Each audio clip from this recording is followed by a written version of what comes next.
Welcome to Intuitive Defense. My name is Kennedy, and that's my good buddy Baker. Welcome to the second episode of the Gun Room Build. Let's get into this.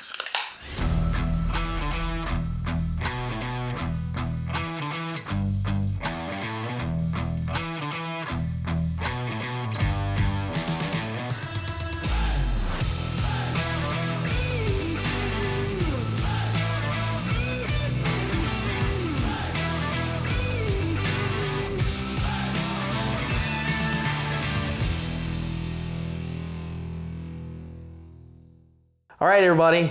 If you have not seen the first episode of the Gun Room Build, seeing as this is the second episode, there's a first one. The first one deals with our workbench, where we've gone over the camera system that we have installed. We haven't put a patent on it yet, but I have a feeling that one of those is coming, in which we will be doing kinds of gun maintenance, unboxing reviews, or maybe tinkering with guns and all gun mechanical related stuff. In this video, we're going to focus on some of the other parts of the construction of the Gun Room Build, like the walls, the electrical, gear storage, like what we have behind us. But before we get into this, I'd like to encourage you to like, share, and subscribe to the channel. Share this with all of your friends who might be looking at building a gun room or just want to nerd out over people who have already built a gun room. Yeah. Which, surprisingly, it's still standing. It hasn't collapsed on itself. Victory. Time for the next one. What you doing, Bake?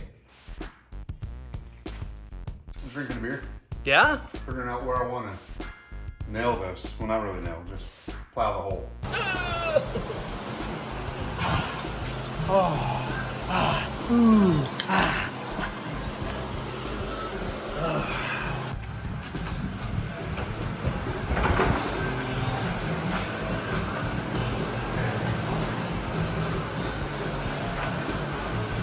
You should be drinking on the job. I know, that's why I'm doing it. Unless you have a beer for me too. You already had one.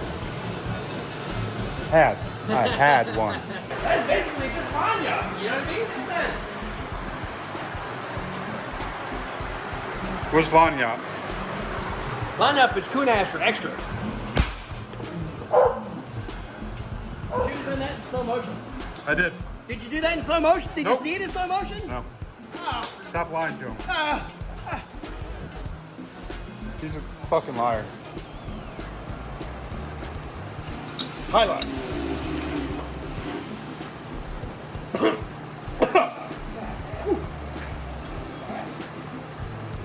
So that, I think, is a cheers-worthy moment right there. Also, in the first episode, we had talked about how much beer it took for us to construct this room. Yeah. Obviously, we're still drinking beer. And we're not gonna say just yet how much beer it took to finalize everything. Yeah. Because we're still drinking beer. Once this case is empty, then we'll give the final beer count, which will probably be episode 3. Episode 3 is probably. But it is an enormous amount of beer. That was pretty much, most of the budget was beer.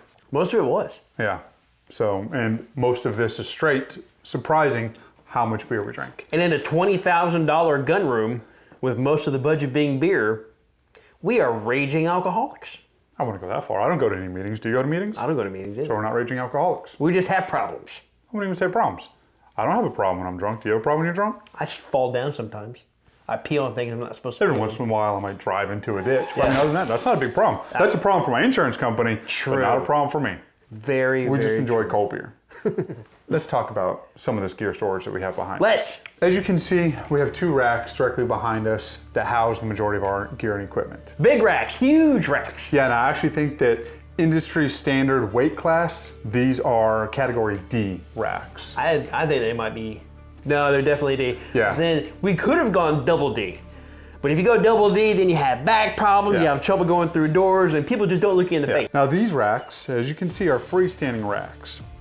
Originally, we had thought about doing a permanent rack system that's attached to the wall, but we decided to go away from that idea in the event that we had to rearrange things or add another storage unit or anything like that. It's just easier to move freestanding racks versus permanent racks. That being said, there are a few places here where we decided to use wall space to hang certain things, mainly the battle belt area. We have a few different battle belts that we decided to hang on the wall, and we figured that space right there, since it wasn't being used, it's near the safes, that's a great spot for the battle belts. Then we have some additional storage on the other side of the door where we can hang jackets, we have the binos, we have a little shelf, we have things like that. All of those are actually attached to the wall, but they're not taking up much space. If we have to move them around, we can. It's simple enough. Yeah. But I think this would be a good opportunity to actually talk about the walls before we get into the equipment storage that we have here. You want to say anything special about the walls? Boy, would I. We have 4 of them. That was great. Very insightful. Thank you. A little bit more into it there, okay. Scooter. All right. All the walls are constructed using regular 2x4s and a 16-inch stud with 3/4-inch plywood as the wall itself. No, what do you call it? No Concrete? The sheetrock.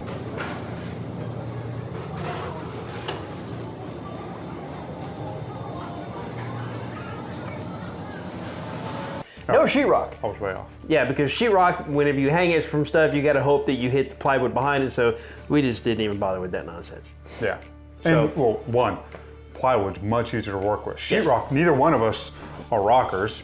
I am We from listen to Texas, but metal. I am not Hispanic. Yeah. So And so then you hang it, then you have to mud it, and you have to paint it. yeah.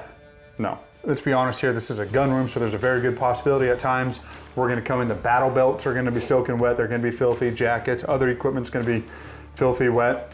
And then you start putting that directly on a sheetrock, it doesn't really work that well. The wood's easy enough to dry out, it's easy to maintain. Yep.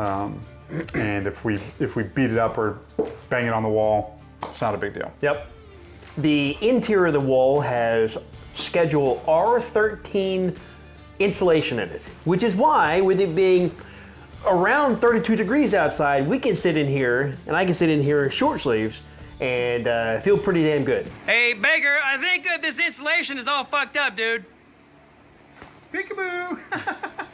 Yeah. What I've done, Yeah. I've fixed it by making it maybe worse. You know, I hear that insulation is made of cotton candy. You ever tested that?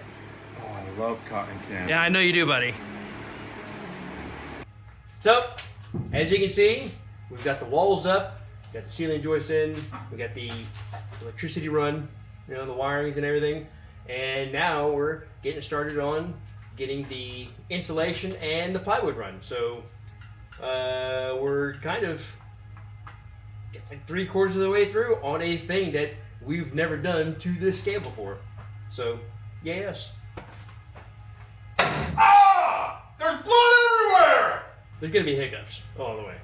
I'm kind of used to it by now.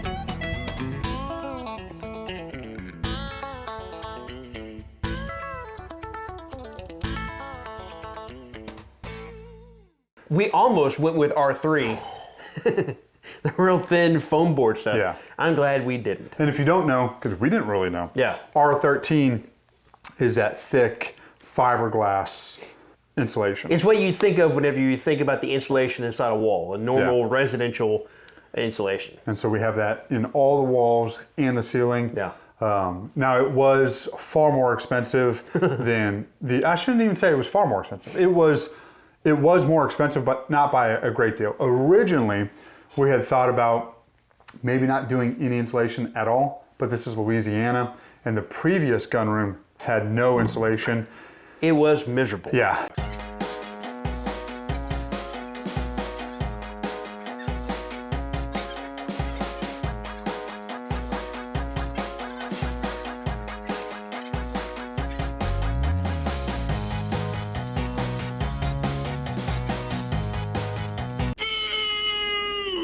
And so not only does it also help to insulate temperature-wise the room, but it's also a very good sound dampener. Yeah. And so a lot of outside noises is muffled a lot here, which works out well because this is not only a gun room, but it's also doubling as a studio. Yep. And so anything that's going on the outside, for the most part, is greatly reduced by the time we're in here. So that's nice. We can actually demonstrate that. Door open, banging on wall. Door closed, banging on wall.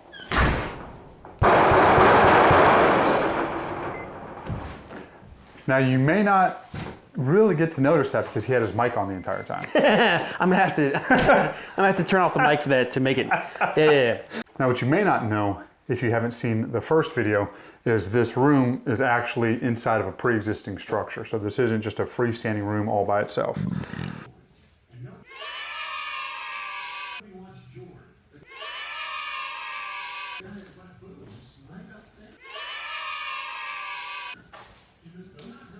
Oh, titty. Uh-oh, retard alert.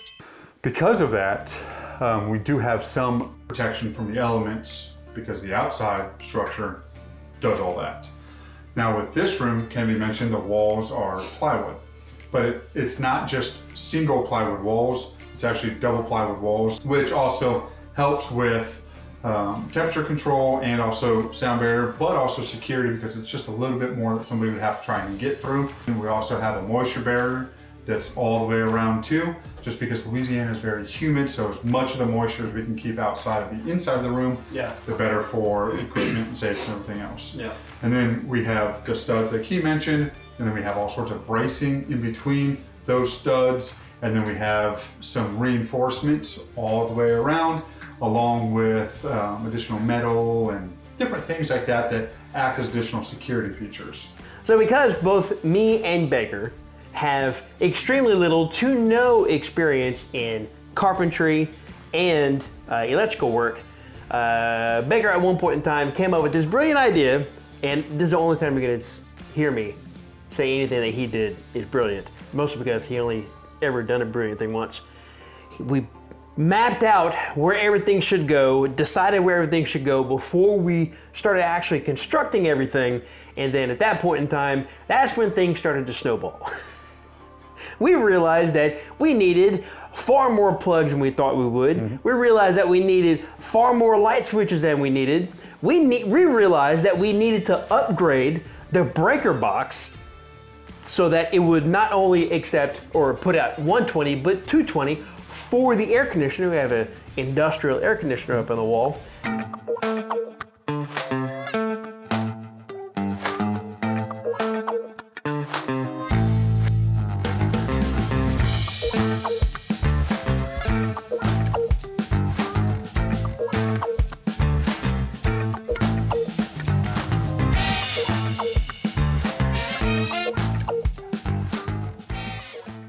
And it was just things stacked on top of things, stacked on top of things, and it got really complicated really quick. So we knew that we wanted lights in certain places. We knew we wanted outlets in certain places. We didn't really know the exact dimensions yet of the workbench.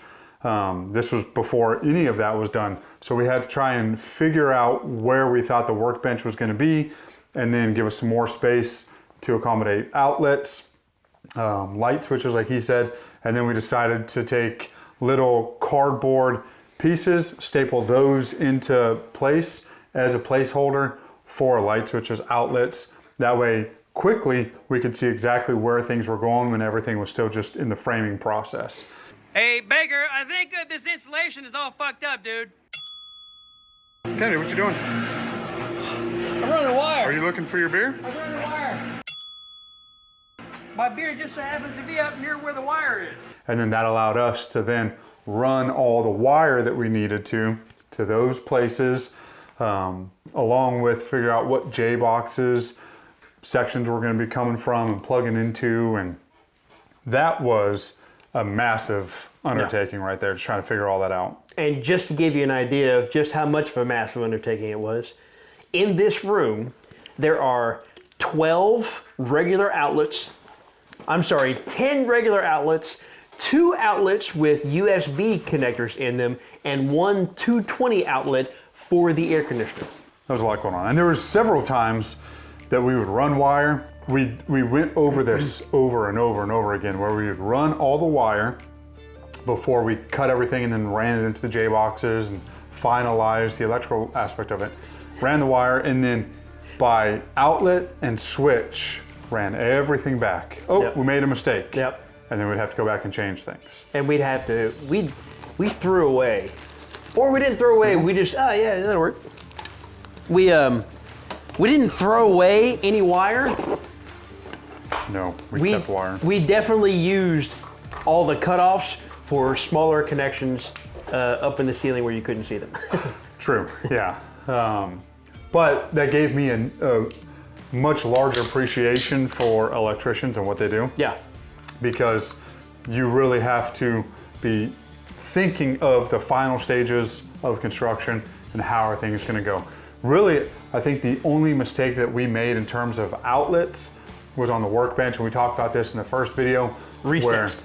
Yeah, because we have the peg board right there, and so the outlet itself, inside of a J box, up against the wall, because of the distance between the peg board and the wall, it was in about a half an inch too far. Yep. Other than that though, not too bad. Yeah. With the switches and outlets. And what's even more important in terms of electrical is that we have this. Dimmable lights. We control the light.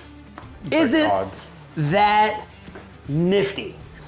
Yeah, and that was something else that we had to pre-plan is Yeah. all of the ceiling, I shouldn't say all, most of the ceiling lights, the can lights here, or actually track lighting there, and then these round lights here, all dimmable. That way we can control the lights, since this is also going to be used as a studio space. Yeah. That was an undertaking there, trying to figure out what lights were going to be on which switches. I would say though, out of all the electrical, the most impressive part, we only had one person get shocked. Yep. Go me. That was a good time. I'm glad it was you because I hate getting shocked. Yeah, I found the live wire. I forgot to put the wire nuts on the end of a wire, and that wire had then dropped down to around shoulder height, and retard over here was just Yep, touching wire. yeah. Oh shit! What you gonna do? So the electrical, that was definitely a challenge. Thankfully, my brother-in-law, he helped us with that because he knows more about it than that. Even my father-in-law helped us with a lot of that in terms of making, especially the breaker box, making sure everything was good to go there for the breaker box. And then we also, when we upgraded the breaker box, we upgraded it so that we can add additional things later on as needed, because we do plan on expanding this area a little bit. Thinking about the walls, this room has flooded before. I shouldn't say this room, this building has flooded before. I think it was just kind of a freak accident that it flooded because we had so much water. There was a dam a little bit away from the property. That dam gave out, so then we had even more water. The pond started to overflow. It was just a freak incident. And this room took on water, probably about 4 inches at one point. So a lot of water.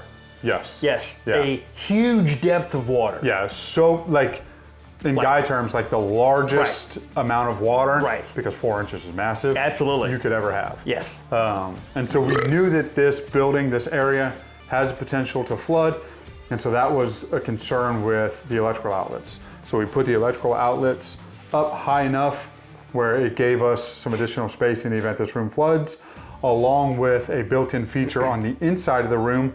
All of the walls are just a little bit short and then covered by the baseboard. So if this room does flood, we can just pull the baseboards and then we can funnel air up into the walls from the inside, start drying things out. Yep. And then with the walls also support the weight of the workbench, and then of course the ceiling. Right. Which was, we really underestimated how much of a pain in the butt the ceiling itself would be, because you don't realize how off some things are until you're in the final stages of bringing everything together. Yeah.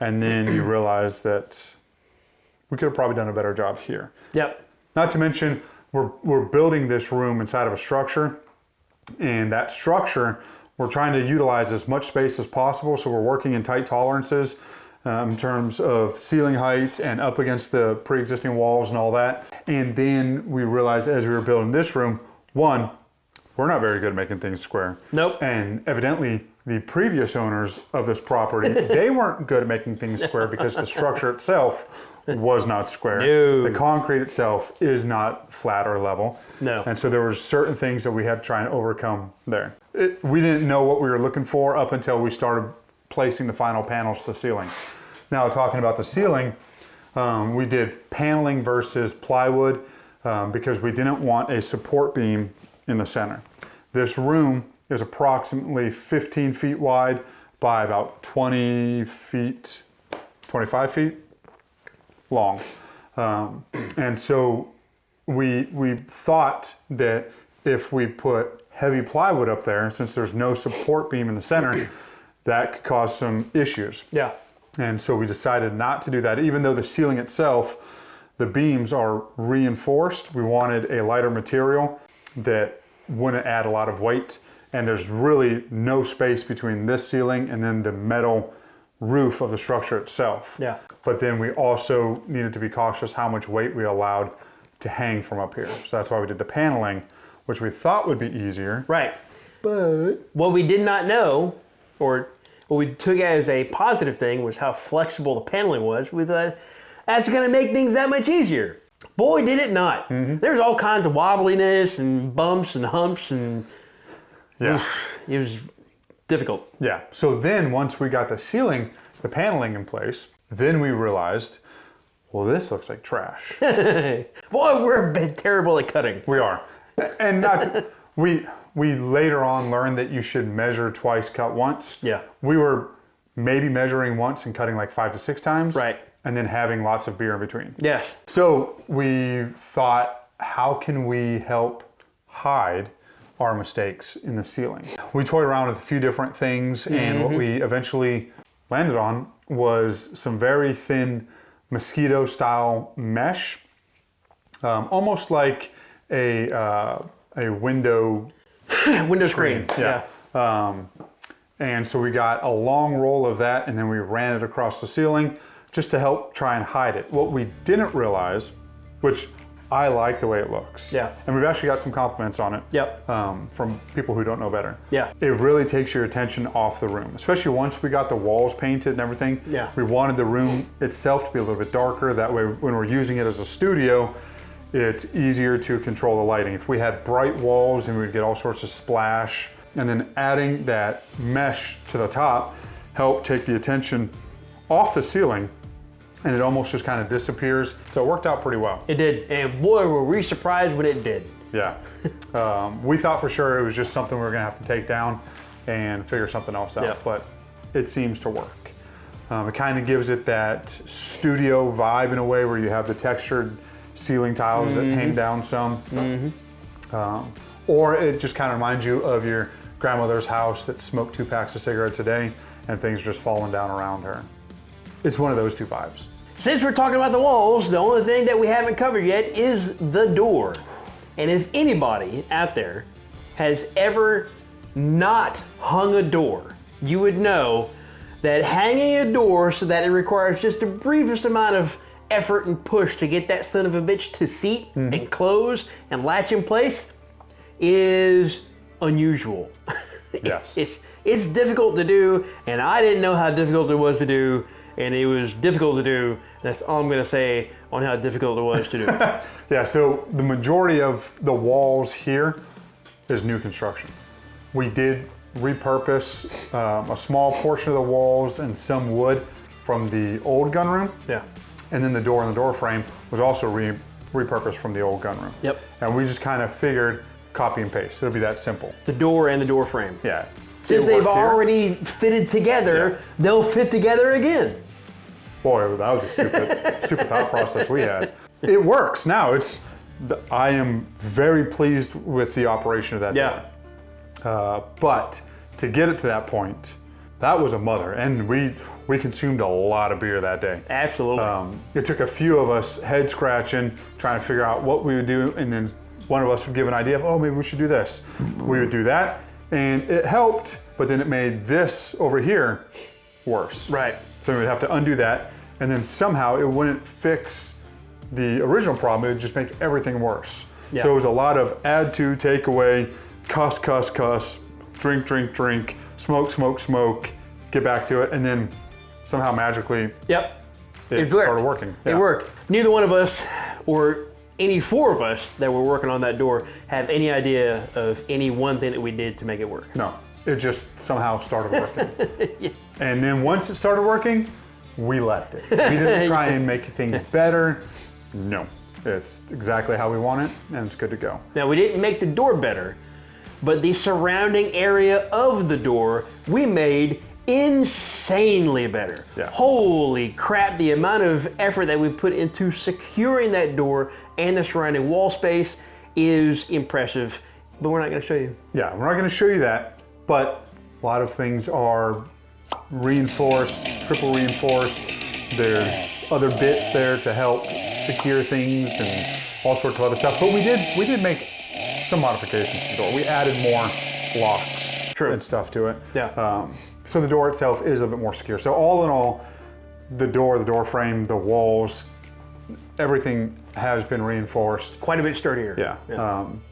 But the cherry on top is just how easy it closes and opens. It doesn't hang up on anything. Nope. Which is impressive because almost every door on this property Yes. hangs up. Yes. That's the one door that doesn't. Including his house. Yes. And I thought for sure that door was screwed, but no. It's the best closing door at the entire Yeah. property. So that just goes to show you, don't stop drinking beer. Yeah. Just drink more beer. Yep. It'll work out. Yeah. Since this is a gun room and we spend a lot of time in here, we do have a beer refrigerator just on the outside of the gun room. Yeah. Which is great.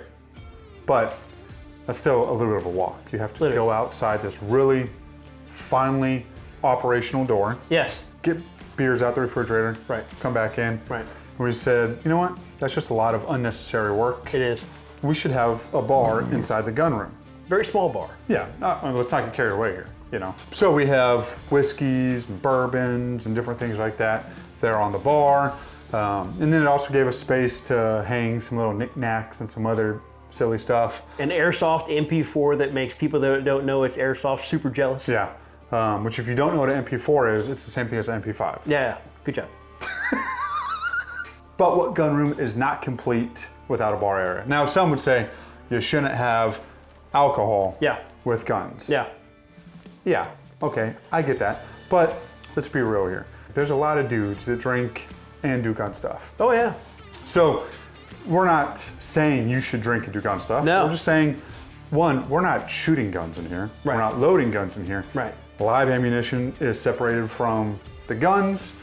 The alcohol is separated over there. And the alcohol is never consumed while we are actively shooting. True. Now there might be drink immediately before we're shooting or Yeah, or immediately after. after shooting. Yeah, but not Not during. Yeah. That's irresponsible. We are all about safety. Right. As long as it's not in the 1-2 area, maybe 3-4 area. I smell pizza all of a sudden. Did you fart? No, I burped. Oh my God. As I said, we have some knickknacks and things like that at the bar. But we also have another area in the gun room where we have other little knickknacks. And that would be the little patch panel section on the wall right there. Almost all the patches in that area are intuitive defense patches. So if you're in the market for patches, visit intuitivedefense.com. We have some rad stickers, patches, and things like that. And then another section up there is just patches from overseas or a few patches that other people have sent me or things like that. So just a little area to add patches. I'm sure as time goes on, we'll need a larger space for patches. There's going to be a few additions as we get larger and become more popular, and internet celebrities and people are fawning over us and begging us for our panties or whatever people do. At some point that's going to happen, and so then we'll have to have those displayed up on the wall. Whenever we go from a Z-list internet celebrity to a Y-list, Watch out, world. you'll know it. Oh, Because yeah. I'll have like gold chains and grills. Last but not least, Actually, maybe least. I've never really understood that statement, last but not least, but then people always end on whatever it was that they were gonna lastly talk about. Last, as in the last thing you're talking about, but it is not the least important. Last but not least. But this isn't applicable here because if we're gonna talk about these, that is the most important part. That's why it's not least important. Whoever had that saying and came up with it is a real dumb. It's the English.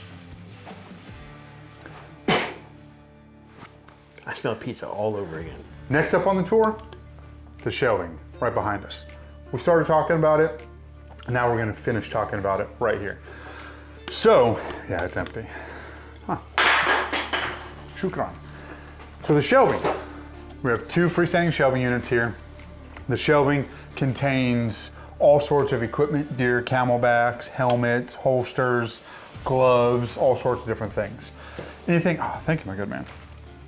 Anything that we might need out on the range, in the room, whatever the case may be. That's a big part of guns, is not only the safes and storage of guns, but then all the equipment that you need to accompany training and being out in the woods and all that. So we've still got some organizing that we need to do on these shelves, but we have some hard cases right there. We have some hard cases down here. A lot of those hard cases is paperwork for training classes, tourniquet classes, concealed carry classes, all this stuff. So if you're in the need for training, hit us up. We'll take care of you there. But those are down low, and then we have these hard cases here, which might contain additional pouches, belts, slings, some holsters, just a wide range of things. These are my gloves. Those are his gloves, which I gifted to him not too long ago. Yes. In a video, which I think was a good addition for your hands because it kept the cold right off your skin. It kept the cold right off my skin until I took them off. And then then he was crying. Maybe not outwardly crying, but inside he was definitely crying. That's crying from my lower eye. And then here behind me, we have helmet bags, helmets here. We have all sorts of medical supplies, body armor, ammunition bags, more medical supplies at the bottom, eye pro, ear pro, everything that we need is just quick grab and go. And we put everything at the bottom that could potentially get wet in the event this room floods. Everything that's in hard cases and a self-sealing is on the bottom. Yeah. So if this room does take on water, not a big deal, things aren't gonna get damaged, with the exception of the soft gear right here, but that's really not that important. And so it just, if it gets wet, it gets wet. And so we plan on going through and then organizing this a little bit more, putting labels on some of these hard cases so it's very easy to identify what we need when we need it. Now, of course, we have some gear storage bags up here and some other storage bags up there. That's where Baker keeps all of his dildos. Not all of them. Most of them, but not all of them. I don't want you thinking that I have a small collection. I have a very large collection. Extensive. Yeah, that is spread about the property. I've even put some in holes just in case somebody confiscates all my other ones. Yeah. I have some emergency ones in holes. Not those holes, but ground holes. So anyways. Baker writes to the government and tells them that he lost all of his dildos in fishing accidents. So if you don't know, the range is directly to our left on the other side of the wall. It's not too far away. And that is one of the biggest benefits to having this room, is we can just step right on out onto the range, and then if we need to come back in, quickly grab things and go about our business. Yep. Also, we've done a few road trips. He and I went to Texas, did a range day with Brandon Herrera, donut operator, Winnegoon, Brandon Buckingham, a bunch of really great guys. And we took some of the equipment out there with us for that. And then you just recently went to Florida, had a range day out there, and then you took some equipment with us. So some of this equipment is meant to just grab and go so that we can get on the road and then head to another state, get some content creators, or if we need to flee the country, maybe our probation officer knows something about us that he shouldn't know and we need to quickly leave, we can just get stuff and go. But we're not planning on doing that because our probation officers, they know everything that we know. We're not hiding anything from them, so yeah. It's just an intellectual exercise at this point in time. Yes. Now you may have noticed earlier, whenever Baker was talking about his alcohol collection, he glossed over his collection of challenge coins.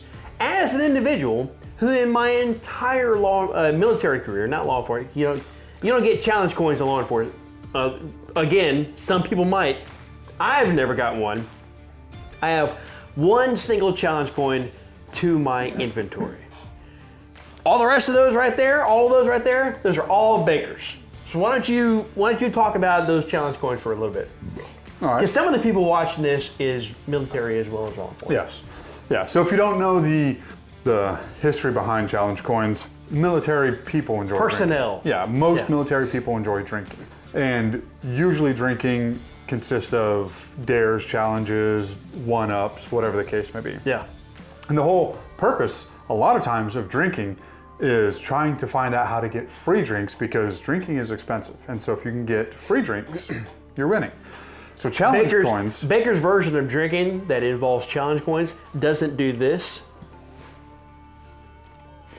That's not the kind of drinking he's talking about. He's talking about the kind of drinking where you have two of these, maybe even the tall boy versions, and you're drinking as fast as possible while setting one down and occasionally punching someone else in the face. Yeah. Well, I mean, what fun is it to have organs that can filter alcohol if you're not going to really make them work out? You know? Otherwise, they'd be freeloaders. Yeah. We ain't got time for that. But challenge coins is if you're up at the bar and somebody slaps down, let's say, a first sergeant coin. Mm-hmm. They slap that down on the bar. Whoever has a higher ranking coin, sergeant major, general, whatever the case may be. Yeah. Whoever has a higher ranking coin gets a free drink. Yep. And so because of that, in the military and even law enforcement, specialized units, whatever the case may be, challenge coins have become extremely popular. And if you do something worth recognition, then leadership within that unit or command or whoever it may be will, not always, but more times than not, give you a challenge coin. Yes. They'll coin you, putting it in their palm of the hand when they go to shake your hand, then you've got a coin. So those coins, the majority of those coins are from individuals like that. There's 2 SecDef coins and a few other ones in there. 4-star generals. Name drop. No, I didn't drop a name. I just said SecDef. Title drop. How about that? And then I also have some embassy coins, different embassies that I've been to. And so if you don't know embassies, they're occupied by Marines. They have a Marine detachment guard there. And then usually they have their own coins. And so when you go to an embassy and you do a little bit of work with the Marines there or whatever the case may be. Baker would have to go to an embassy to get his passport remade, because he would end up being a pincushion for a room full of burly Turkish men the night before. And they would always steal his passport. How the hell else do you get their good Turkish coffee?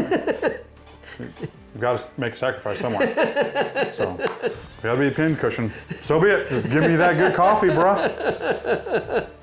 That's why I don't drink coffee.